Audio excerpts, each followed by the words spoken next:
Audio. Attentat raciste en Allemagne. Angela Merkel dénonce le poison du racisme. Angela Merkel a fustigé jeudi le poison du racisme en Allemagne après l'attentat raciste, qui a fait 9 morts à Hanau, près de Francfort, liant cet acte à d'autres attentats d'extrême droite commis dans son pays. Le racisme est un poison, la haine est un poison. Et ce poison existe dans notre société, des actes de la NSU, jusqu'au meurtre de Walter Lübcke et aux assassinats de Halle, a déclaré la chancelière.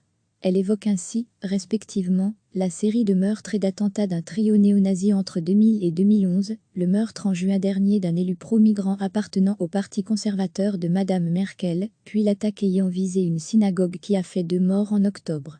Nous nous opposons avec force et détermination à tout ce qui tente de diviser l'Allemagne, a-t-elle ajouté, insistant sur les droits et la dignité de chaque personne dans notre pays, sans distinction d'origine ou de religion.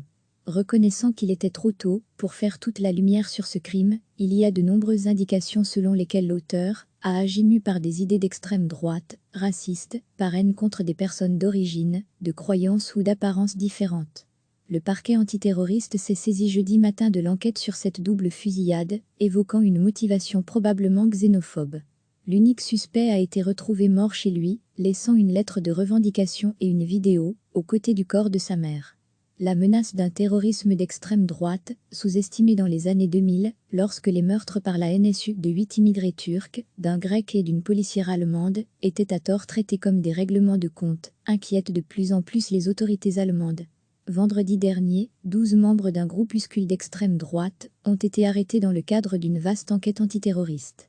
Ils sont soupçonnés d'avoir planifié des attaques de grande ampleur contre des mosquées sur le modèle de l'auteur de l'attaque de Christchurch en Nouvelle-Zélande qui, en mars 2019, avait tué 51 personnes dans 2 mosquées en se filmant en direct.